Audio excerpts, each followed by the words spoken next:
Oh, what a privilege. That lovely soundtrack, which is a modern version of Chariots of Fire. What do I know?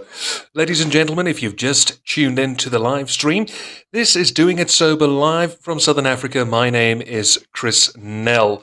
While I'm inviting our guest here, allow me the opportunity, when we get the opportunity to do so, as more guests start to pile in, please do have some guest questions for our guests. And if there's anything that you perhaps would like to know, something that you may be uncertain of, the floor is entirely yours. And without even second guessing, Dareen Reed has just arrived for our show. Dareen, welcome to you. Thank you, and good afternoon. Well, you know what? Let's quickly open up the bio here so I can introduce you. There's a horrible background noise coming there from your end. Do you hear it? I do not hear anything on my end. Okay. There's a little bit of a background hum. Are you in a crowded area? I am not. I'm not sure what. I'm trying to reposition here to see if I can get rid of that. Okay. Let's see here. Take your time. There's no rush whatsoever. There we go. That seems a little bit better. Oh, now it's loud again. How about now? You know what? I'll make do with what I have. It's really not a problem in the world, Dareen. Let's quickly introduce you. As we mentioned when we marketed this podcast earlier on, during the course of the preceding week, early recovery is like being a fish out of water. All the senses of a human is peaked almost to the brim of the sound barrier. As such, a race of thoughts at a speed of 1,000,000 miles per hour and interactions begin to become a lot more alarming, as well as those billion questions which sprout like unwanted weeds from the grass. The way in which the compass has to point true north from here on may require a great amount of actual guidance as well as true mentorship, and evenly a balance of sympathy and true love. Our guest for this week, Dareen Reed, has been brought in to provide some oversight on early recovery. Dareen, in so many words, embodied spiritual bankruptcy and has been through the ringer many, many times until embodying surrendering to the disease. And now he spends his time extensively talking on recovery by the dozen through many treatment centers and even throughout the state of Minnesota. And he's here on DIS Live, and we're happy to have him tell his story. Dareen, again, welcome. And to mark this occasion, it's Recovery Month. And so this must be an absolute big privilege for you to tell your story on such a momentous month. Thank you, Chris, for that introduction. And yes, happy Recovery Month to everyone. And it is a month that we should all take to celebrate recovery, celebrate the successes, and create awareness that recovery works and recovery is amazing. And as you mentioned today, I'd like to talk about navigating early recovery, what has worked for me. And, I'd like to start by explaining that I'm going to share what I have found through a lot of trial and error, what has worked for me. And by no means do I state that this is something that everyone has to do. I definitely believe recovery is as unique as each person is. It can be personalized. So these are just the things that have worked for me. But yes, this is recovery is different for everyone. It's going to look different for everyone. I'd like to begin before I talk about the early stages of recovery. I'd like to talk a little bit about the root causes of addiction as how I went through it, just because I think it will play into some of the things that I do today. Sure, because I believe a lot of people have a misconception about the origins of addiction, and I'll tell you full why. You know the words as well as I, peer pressure. There's this silly notion that alcohol and drug usage begins with peer pressure, but that is like just a small little 99th percentile. And what do you think, in your experience especially, does the origin of addiction begin with? Yeah, that's a really great segue for that. You would think I'd ask you to say that, because that leads me into really what I wanted to start with, which is, and those of us in recovery have pretty much all got to recovery by the same route, by hitting rock bottom. How we got to rock bottom is probably pretty similar. We all had our own issues happen that got us to that rock bottom. But I really think the key to finding lasting recovery in our lives is identify why we started in the first place. And for many of us, it is pain. It could be trauma, it could be PTSD, mental illness, loneliness, injuries, etc. But this pain causes an emptiness inside us that is so vast, so bleak, that we feel hopeless. And then one day we find drugs or alcohol and everything changes. Oh, does it? And not usually in a good way. But as we know, and as you mentioned, sometimes there is peer pressure. So as a young child, that might be how we first experience it, but it really wasn't the peer pressure that caused us to go down the path of addiction. It was the fact that we had an emptiness inside, and that when we had that first drink or that first use of drugs, it was like, oh yes, this is what I've been waiting for my whole life, and we move on from there. So certainly peer pressure can be part of it, but it's really what we were lacking at the moment, and how alcohol or drugs filled that void that maybe we didn't even know we had. And then we start moving forward from there.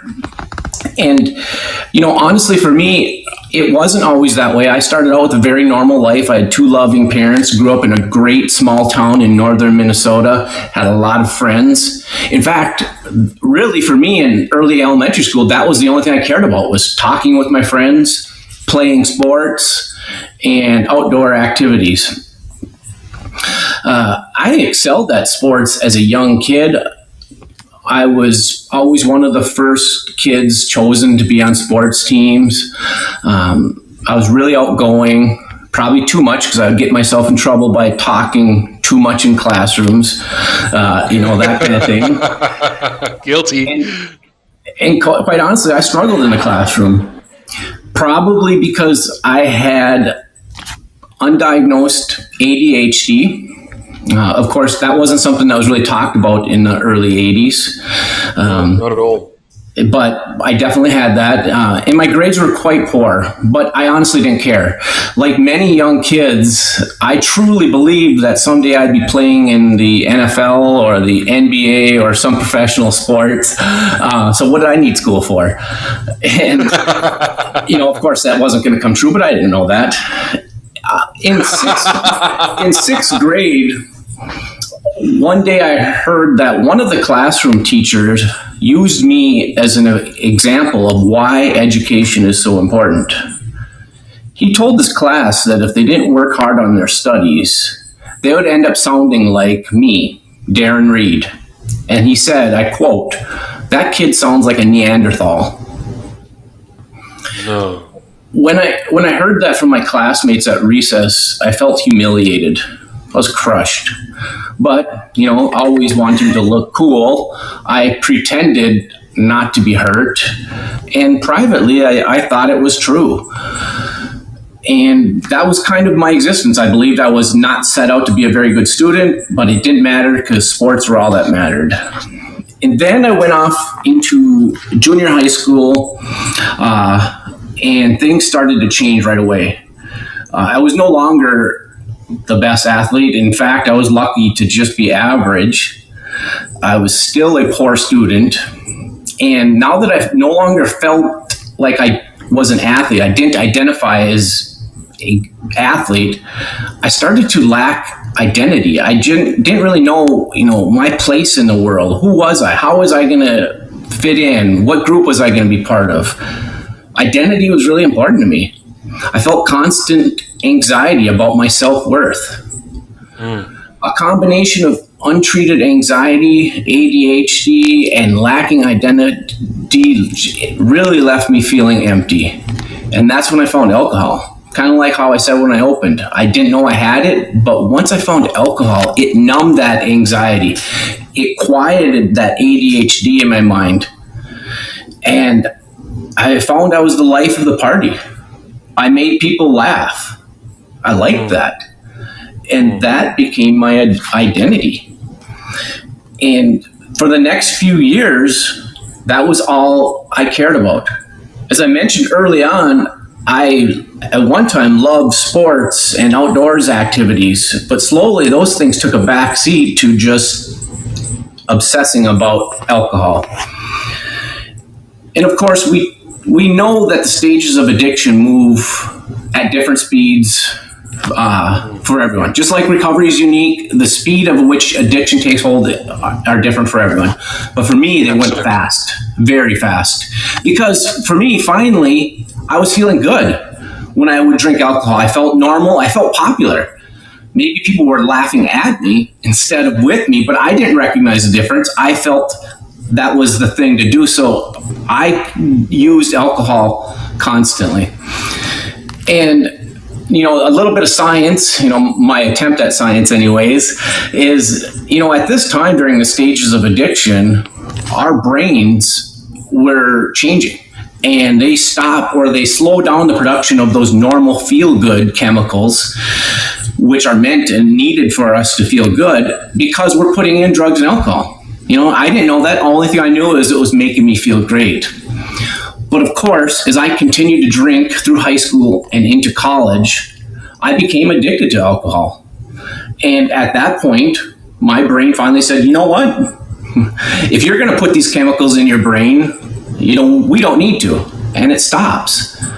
And this is what all alcoholics and drug addicts recognize, because at this point, we have to use just to feel normal. It's no longer about getting high. It's using just to feel normal. Absolutely and that correct. Is our existence. That's our painful existence every day. We become empty shells of ourselves. And as you mentioned in the beginning, I was spiritually bankrupt. Now, the good news is recovery. And as we talked about, recovery works. It's recovery month. It's the greatest thing. It does work. It's powerful. And, this is the way out. For many people, we find recovery in different ways. For some people, it's, their own choice. They just realize, they recognize it and they want it themselves. Others, they have people in their lives that push them into it, saying, you need to do this or else. True. And in some cases, the judicial system gets involved and says, you're going to treatment and you are not going to drink and we're going to monitor you. So there's a lot of different ways. But in any way we hit recovery, that early recovery is difficult. And that's why it's important to talk about this. Navigating recovery is one of the most important things we're going to do. And absolutely. Unfortunately, we don't get a roadmap for that. When we're in high school, we don't learn about what happens if you become addicted.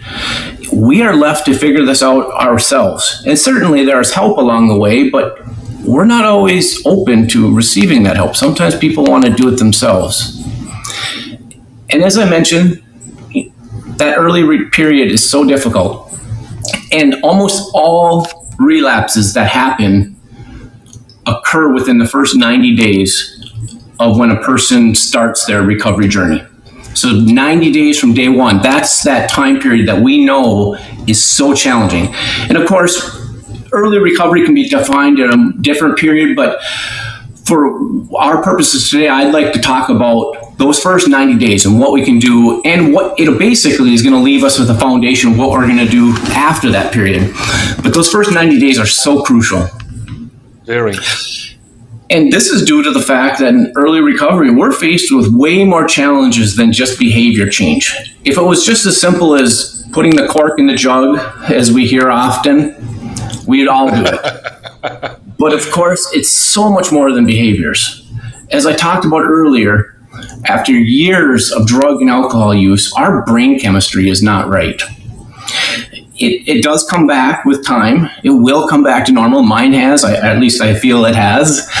But initially, we're going to really struggle. We're going to feel miserable, physically and mentally, because those last stages of addiction, our brain pretty much is not producing those chemicals that normal people get just to feel that homeostasis. It's been shut off, and it needs to start acclimating again.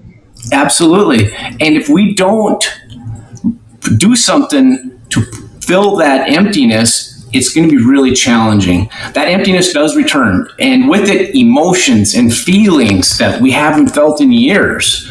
In droves. Yeah, absolutely. All of a sudden, I've talked to so many people in early recovery, and that's one of the first things they talk about is, where did all these feelings come from? How do I deal with these? And honestly, without a healthy program of recovery, that's when we struggle, and we might return to that one thing we know, which is alcohol or drugs, to mask those feelings that we don't like to feel.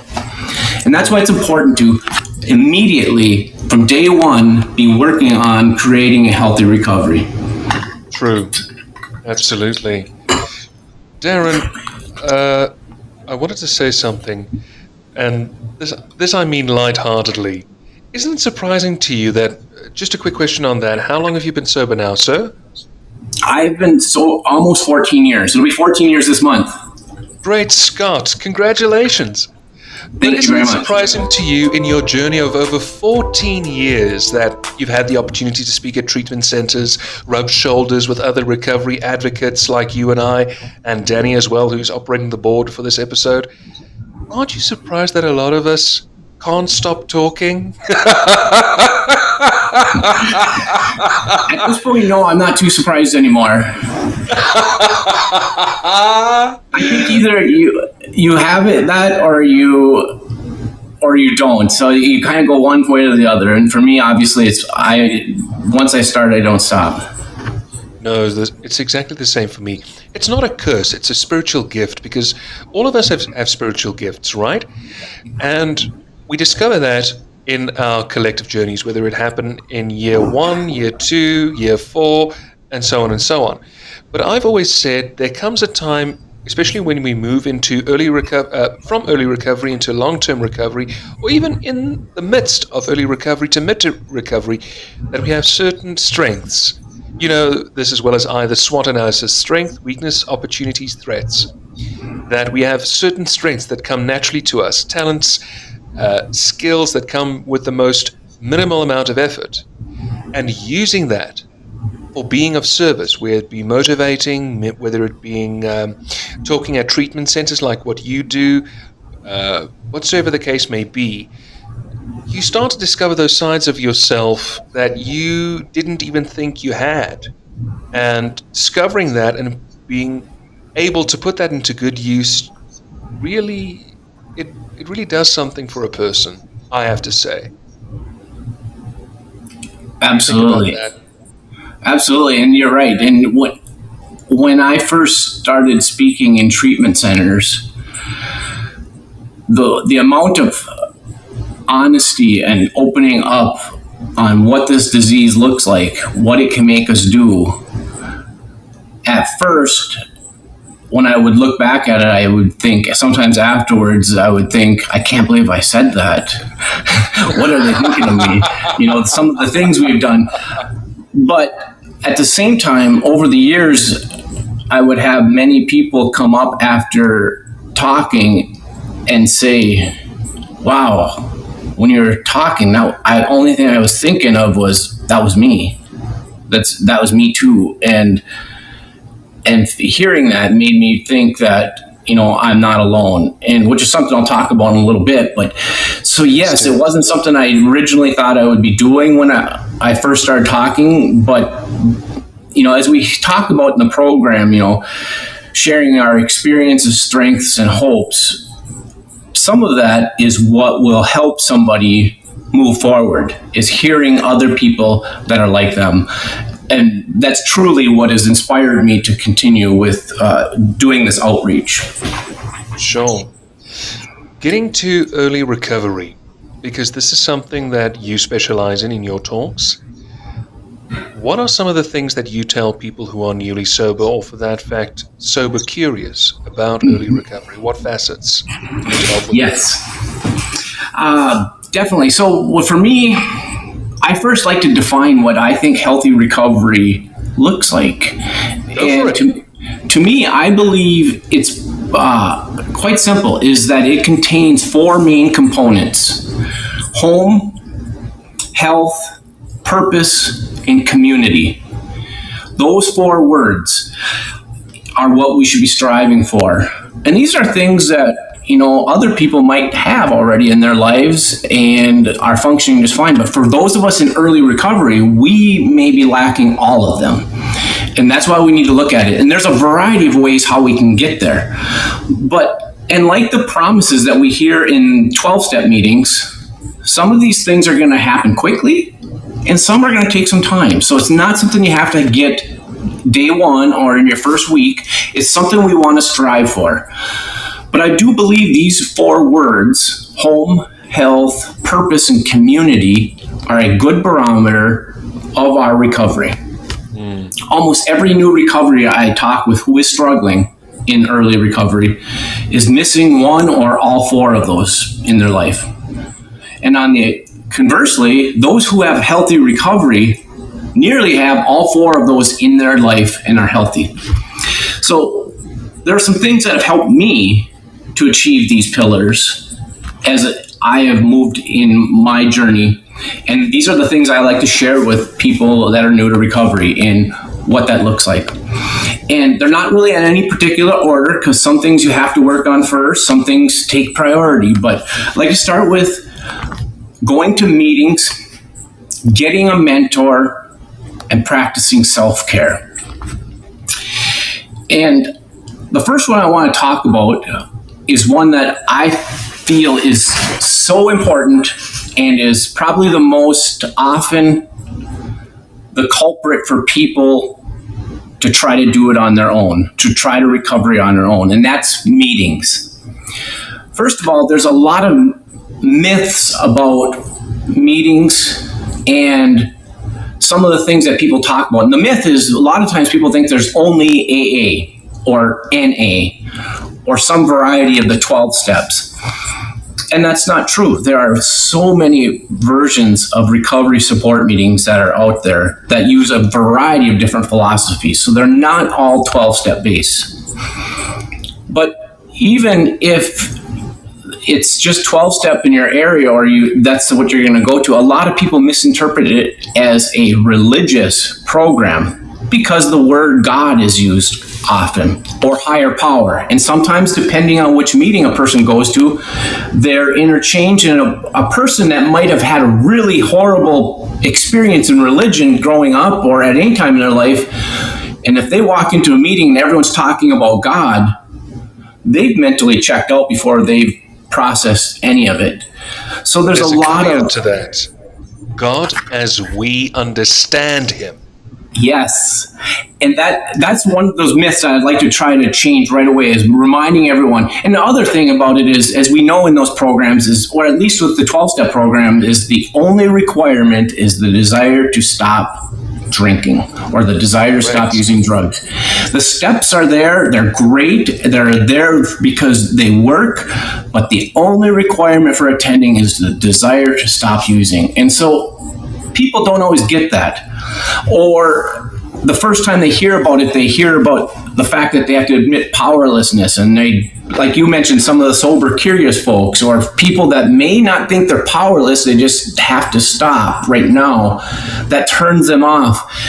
And again, I always redirect them back to that other statement of the only requirement is the desire to stop drinking or using drugs, if drugs your choice.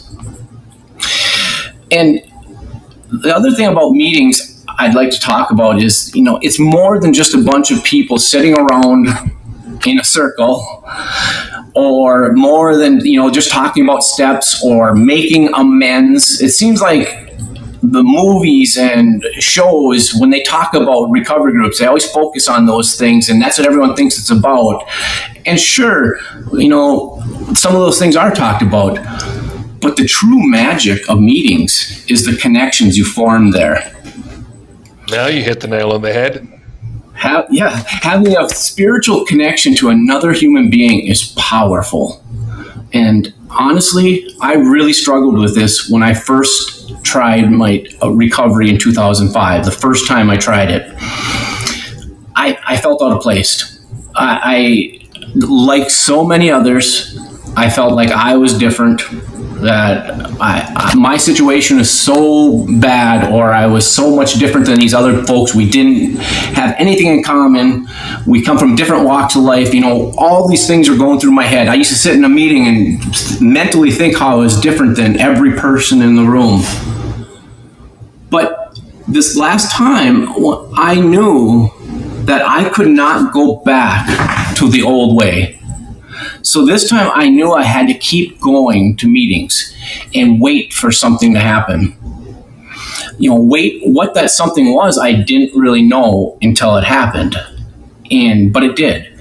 And I'd love to share what that was, because I think it's something that's important in our recovery. And so as I struggled in going to meetings, I got to the point where I downloaded a meeting list, and I would check out a new meeting, every other day or whatever. And if I didn't like the meeting for whatever reason, I would take a marker to it and be like, cross it off. Like, that was my way of saying, you're dead to me now. Goodbye. You're detailed. Yeah, well, it was just my way again of my corrupted thinking of trying to say, I am better than this. But I kept on trying. And then one night I went to a meeting. It was actually a meditation meeting, which meant that the first 15 minutes were in silence, where we practice our conscious contact with God as we understand Him.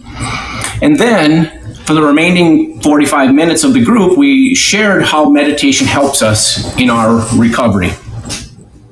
I remember at first thinking, if I'd known this, I would have never came, because meditation was something that was weird to me at that time. But I thought, Greek. Yeah, it absolutely was. I figured I'd fall asleep. I didn't. I can't promise it was quality meditation, but I stayed awake, and after we started talking, I remember to this day hearing the greatest and most powerful words I'd ever heard before in my life. And they were mine. Except for I wasn't saying them out loud. Trust me, I didn't have any wisdom to share. These were words I was saying inside. And the words were, me too.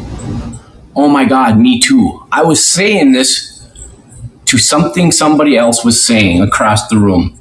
That was the first time I had a spiritual connection to another human being. It's something we were taught about. People would talk about that, but I never actually had that. Now all of a sudden it was happening. I was connecting to what this guy was saying.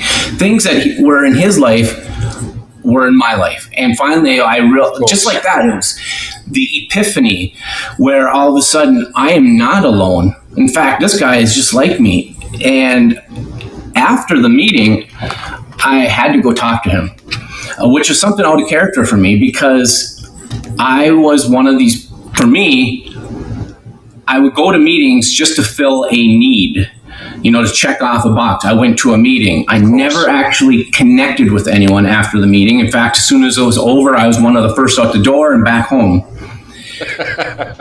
But I went to talk to this guy and told him what it meant to me, that what he said, and he thanked me and said that he invited me out to dinner with him and some of the other guys. In fact, he said that every Thursday night, him and some of the other guys pick a different restaurant and go eat and have some fun. Now, my first thought, honestly, was don't do it.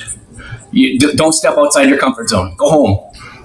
But something was tugging at me. Maybe it was my hunger. Maybe it was my love for food. But ultimately, I think it was just the fact that I finally connected with someone. I'm thinking, okay, I'll go. So we went to dinner that night. This is when I lived in Mankato, Minnesota, and we went to a restaurant called Grizzly's, which I happen to love. And It was amazing. We had fun. We laughed. We talked some about recovery, but a lot about life, guy things. It was fun. And for the first time in years, I felt human again. And it was amazing. And romantic feeling, I'm guessing. Totally. And so these other guys were in recovery. We talked about things we've done, other places, other meetings that we go to. They invited me to some of their favorite meetings, which was funny because I went to a couple of these meetings with them, and they were meetings I at one time crossed off my list. They were on my naughty list, and now they were great. What I learned from that was that it was really never the meeting. It was always my mindset and where I was at. But by actually getting outside my comfort zone and connecting to others, I've found a community, and I started to feel those connections, and that helped me go down this recovery journey further. It was my next thing I want to talk about is a mentor. And this is a perfect time because that person I talked to became my sponsor. Wow. He's still my sponsor to this day.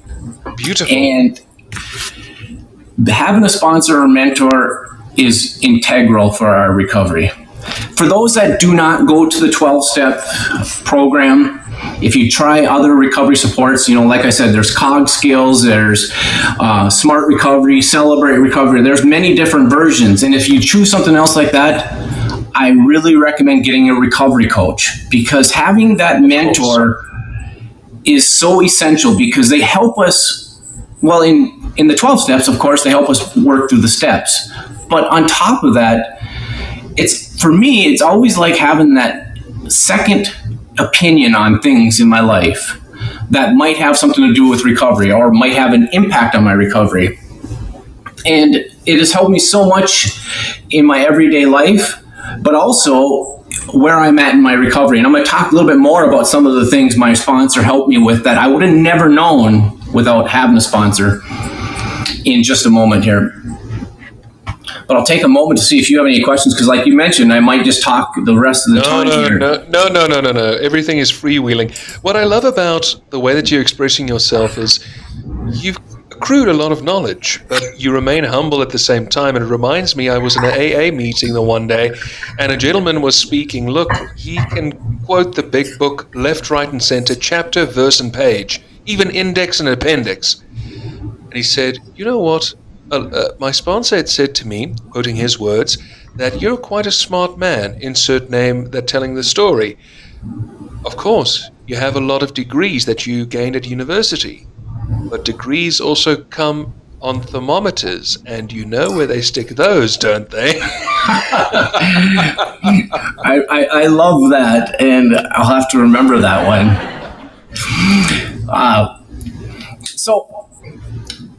After getting my sponsor, he helped me through so many other things. A lot of the pieces that I needed to continue building on what I see as a healthy recovery: my home, health, purpose, and community.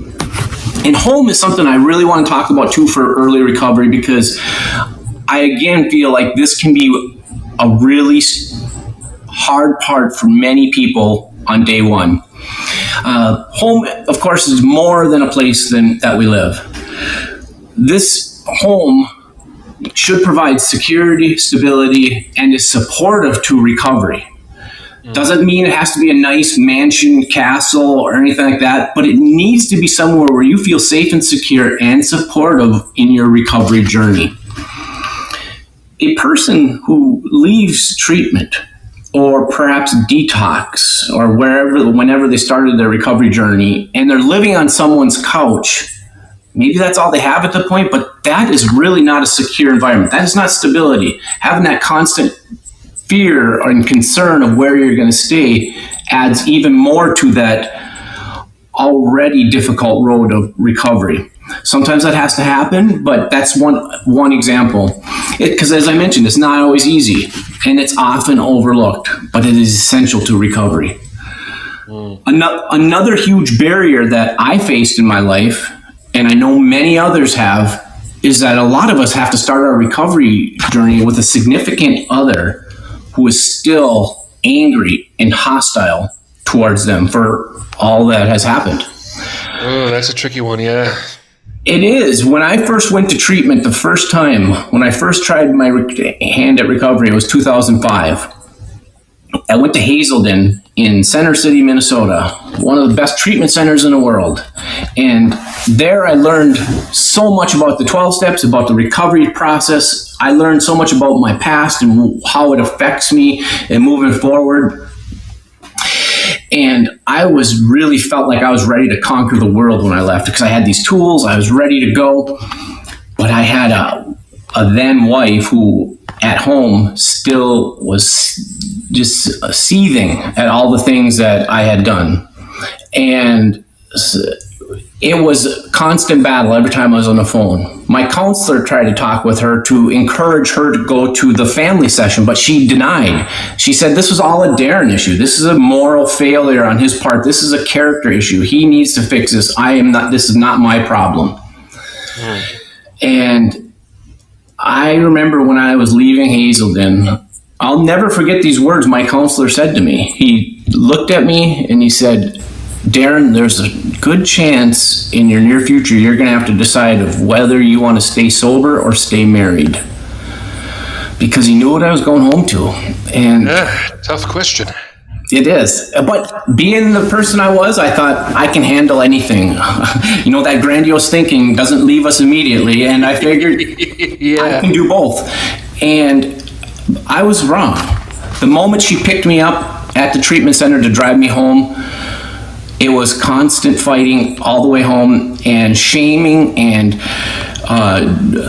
demeaning me and the recovery process, and it was constant fighting. It was impossible to focus on recovery because every day I was still trying to patch up things that had happened. And don't get me wrong, I know that there were parts in our marriage that were my fault. But at the place where I was in recovery, and at a place a lot of these people are when they first leave, they need to be able to continue working on their stages of recovery, whether it's the steps or where they're at, without having to constantly defend themselves and defend the recovery process. Amends take time. She expected me to be doing my amends 100% day one. And my mind wasn't clear enough to do that yet. I wasn't ready to do that. And that was a huge struggle. Let me guess, she was a normie. She actually had her own substance use issues, but she never identified them as that. She just figured since she was different. And I don't want to take her inventory, so I'll just leave it as that and say that this is a real issue that a lot of folks have when they leave treatment center, is going home. And again, this is not trying to shift the blame. A lot of these things we do as addicts and alcoholics. I'm not trying to say I didn't deserve to have some to make amends and to go over these things. It's just that immediately a person needs to be able to heal and recover without being in that fight. And some people, the others go home to a place where people they live with are actually using drugs or alcohol, or their neighbors where they're using friends. That's an extremely tough environment. If your friends live right next door and are still using, that's a really big challenge. So that's part of working on that home part of your recovery, making sure you're in a place where you feel like you're secure. You don't feel like you have that pressure to use. You don't have that pressure that somebody's going to kick you out, that you can just heal. The next, and this is the health. And in active addiction, we neglect both our physical and mental health for years, maybe for always, maybe forever. That's not something we think about a lot. And for many, mental health, quite honestly, could be one of our root causes for use in the first place. Untreated mental illness for many people is one of the reasons we start using. We are excellent at self-medicating. That's what we do. We've learned that rather than deal with these emotions, these feelings that are on us, we can just drink and shut them off. So we've become used to that. So if now in recovery, if we hurt physically, or mentally, we may be inclined to go back to that easy fix. So I always tell people, take care of your health, both physically and mentally. Check in with your doctor so that you're taking care of that. Next is purpose. And this is one of my, if there's a favorite thing to talk about in early recovery, it's finding your purpose. I now have purpose in my life, but I didn't always. Even in early recovery. In addiction, I definitely didn't, but even in early recovery, I felt like I was still missing something. I was sober, I was going to meetings, but I just felt like I was missing something. And we all need purpose. And in early recovery, this is so important because we feel hopeless and we don't see a reason to go on in recovery. Again, when I talk to people that are struggling in early recovery, people that are new to the meetings I go to, or people that have reached out for help and want me to mentor them and talk with them, one of the first things they say is, recovery's been boring to me. And I get that because we become boring. It's not that recovery is boring. It's the fact that we stop doing the things that we've done. And it's funny because It is. that's what in active addiction, the only thing we do is drink or use drugs. That is our life. Correct. And sure, we might, do things while we're doing it, but our whole life, don't kid ourselves, is all about drugs and alcohol. And so when we stop using drugs and alcohol, we often feel like we just isolate ourselves in our homes. And yes, that is boring, but that's not recovery's fault. That is because we are just isolating ourselves in our house. We are not doing anything. And I definitely can identify with this. I felt that way in early recovery. As I said, I was getting to meetings, but I still felt like I was missing something in life. My sponsor helped me with this. And this is, if there's no other reason to get a sponsor, this is one because I really believe it saved my life. It saved my recovery because it kept me in recovery, but it just completely transcended my life. My sponsor, he told me we were talking about getting out and doing things, finding things I enjoy that I could do now. And one of the things Kevin recommended was that I go for a run. And I remember at the time thinking, are you crazy? I don't run anymore. In fact, the only time I ever ran was briefly when I was in the Army. And despite what a lot of people think about the Army, we don't do a lot of running. We do a lot of road marching, a lot of walking, but there wasn't a lot of running. And that was years ago. I'm like, I can't run. Plus, Kevin is an ultra runner. Like, he runs 100-mile races. So, so when I hear go for a run, I'm thinking there's no way. But I thought, you know what? I did it once, I could try it again. And like I expected, I was still not very good at running. I was slow. I remember while I was running, I felt like I was dying. And I was thinking some hateful thoughts towards Kevin. But when I finished, I felt great. I had everyone knows this. Even people that aren't running have heard this phrase, the runner's high. That's what I felt right away. I felt great. And I get that every time after a workout.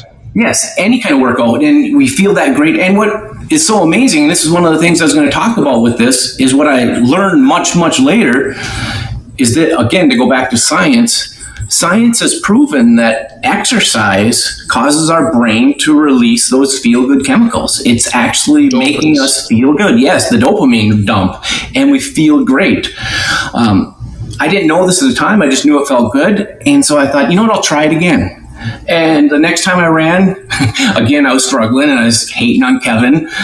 But when I finished, I was like, again, the dopamine dump, I felt great. But this time I looked down at my watch and I realized I was like a minute faster. And I thought, that was progress. I'm going to try this again. And it stuck. I started running, maybe every other day. And I set myself a goal, like, I'm going to run a 5K race. I completed that. I probably was last in my age group, but I didn't care because I finished it. Then I moved it up to a little bit further distance. And without knowing this was happening, running became a big part of my life and a healthy part of my life. I was gaining new friends that had healthy mindsets, and it was helping me both physically and emotionally. It was helping me with the chemicals. And again, remember, back in early recovery, that's one of the deficiencies we have, is those feelings. So recovery was now being helped by running. And that truly became a hobby for me. I tried many other things. With him, I would go, do kayaking, we'd go golfing, we would go hiking, we'd do all these different things. And some of them I enjoyed, some of them not so much, but it all gave me an opportunity to try different things to help me have some fun in life. And before long, I realized that recovery really was fun, because I was doing these things and I could continue to do them. Whereas before, I usually hid in my house and tried to avoid anything in my life. That helped me in so many ways, and as time went on, my career advanced. I was able to continue doing these hobbies, activities, and as my recovery has went on, I no longer have a chance or even time to feel bored. I have so much in my life. Exercise has changed everything. And it's not just exercise, it's self-care. There's Correct. So many other things involved. I get massages, something that feels good. I take time out of my day to read books that I enjoy. I go for walks. I do some cooking. I do all kinds of different things that I never would have done that helps me feel like I have a purpose in life. And that's a really huge part. And the last piece I want to talk about in navigating recovery, and it's the last component of healthy recovery, is your community. And I touched on this a little bit about going to meetings, but I would ask anyone new to recovery is, who is your community? Do you even have one anymore? Because that's one of the first things we recognize when we become sober or when we stop using drugs, is we realize we don't really have anyone in our lives.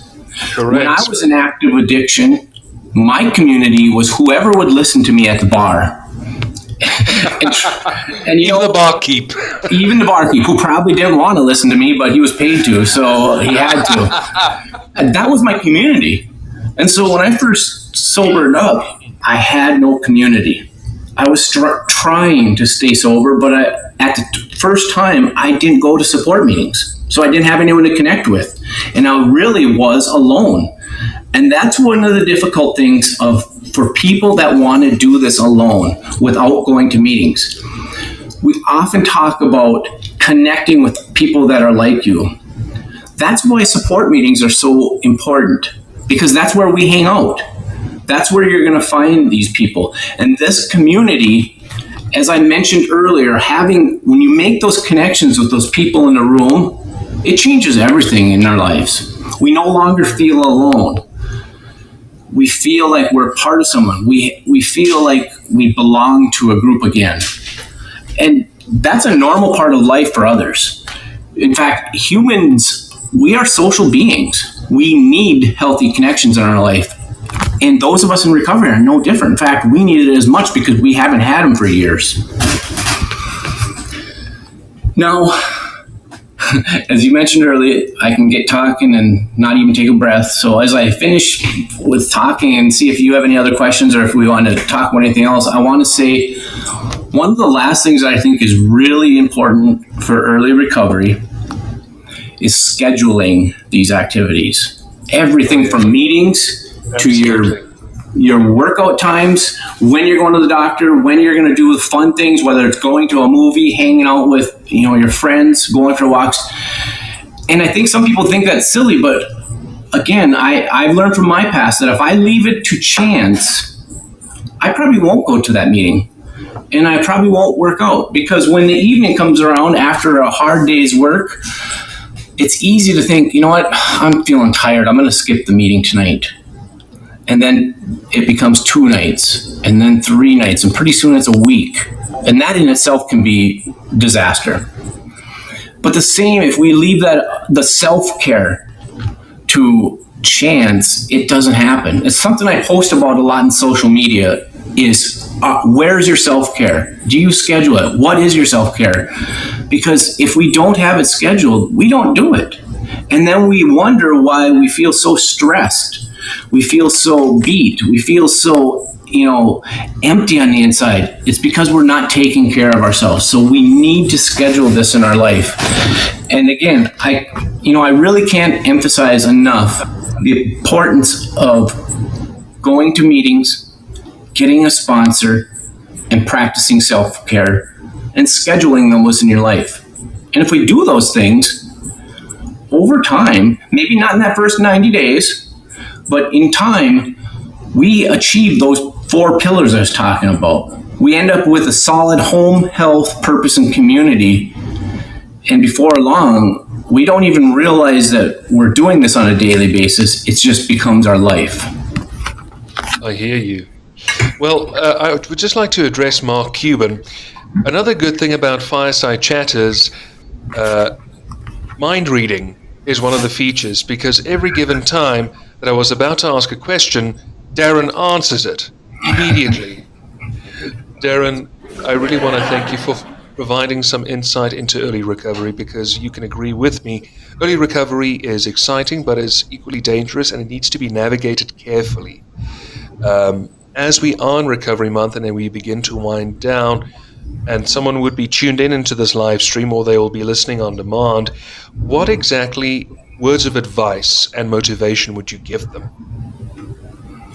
My words of advice is don't quit before the miracle happens. It's just as simple as that. It can seem daunting. It can even seem impossible.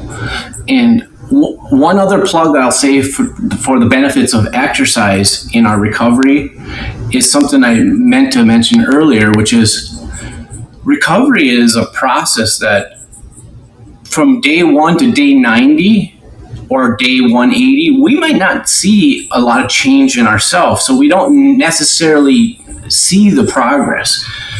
But by doing things healthy for yourself, part of that self-care, every day you feel a little bit better because of just doing any kind of physical activity. You can actually see the progress, and that little bit of reinforcement is enough to keep you going on that. And if you continue with your program of recovery by going to meetings, talking with your sponsor or your mentor, that miracle is going to happen. And that's so I end with just, please do not quit until that miracle happens, because it will happen. Man, spoken like a true torch of light in this world. Darren, thank you very, very much for your time. I really appreciate it. I mean, this could have been just a motivational speaking session. And just something for a last one. Do you perhaps see yourself going beyond treatment centers and perhaps speaking at, let's say, doing a TEDx in the foreseeable future? Or don't you think that far ahead? I would love to. Actually, this is probably the favorite thing I do, is just using, again, my experience, strength, and hope, and what I've learned, and share that just to, one, help others realize that they're not alone, that recovery is possible. But maybe my favorite thing I do, for those that follow me on social media, will see that almost all my workouts and everything I do, I'm usually wearing some kind of sober apparel, something that talks about recovery. And I know all of them.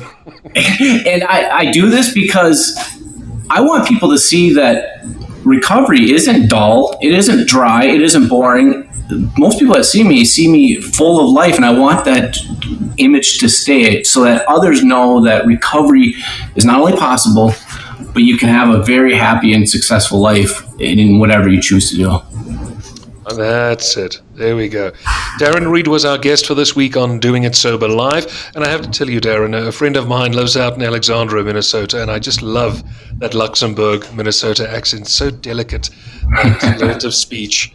And to you as well, who has joined in, if you have any questions for upcoming episodes, please, you're more than welcome to ask them to our guests. We, in fact, demanded from our guests to more or less build that positive community building. If you missed out on the live stream, do not worry. All these episodes are available on demand on Apple Podcasts and Spotify. And just on a side note, we shall be returning to the live streams only in a period of the next 2 weeks. I've got a couple things in the pipeline, and Danny is a little bit down for the count, but rest assured, we'll be back, hale and hearty, bright-eyed and bushy-tailed, because after all, life is better when you're doing it sober. Darren, thanks again. Look after yourself. Thank you very much for the opportunity.